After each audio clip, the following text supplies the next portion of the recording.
They sat there, they stood there, and some journalists let them, telling you that they had thrown a protective ring around our care homes.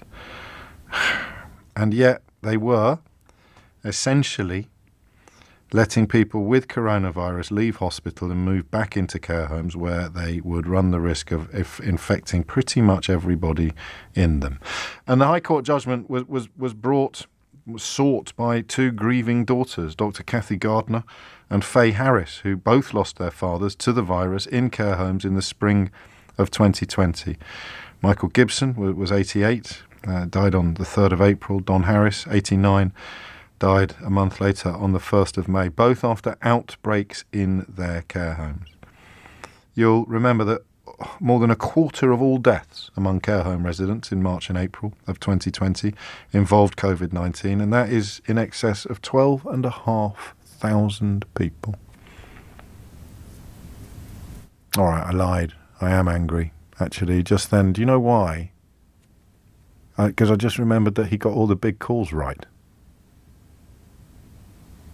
They're still telling you that. He got all the big calls right. He broke the bloody law. Got all the big calls right. We threw a protective ring around the care homes. I've given up asking you, what's it going to take for you to cut the cord? What's it going to take for your faith to break? He got all the big calls right and they threw a protective ring around care homes. And we learned today that the government policy towards care homes in England at the start of the pandemic was illegal.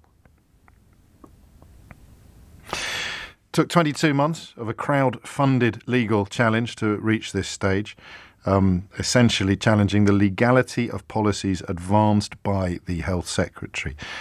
Matt Hancock, who I'm told is writing a book about what a bang-up job he did during this period with his illegal policy and his more than 12,500 people dead.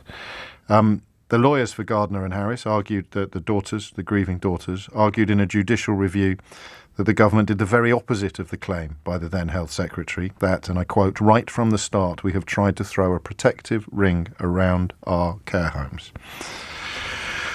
I'll quote you the judges, Lord Justice Bean and Mr Justice Garnham. "The decisions of the Secretary of State for Health and Social Care to make and maintain a series of policies contained in documents issued on the 17th and 19th of March and the 2nd of April 2020 were unlawful because the drafters of those documents failed to take into account the risk to elderly and vulnerable residents from non-symptomatic transmission."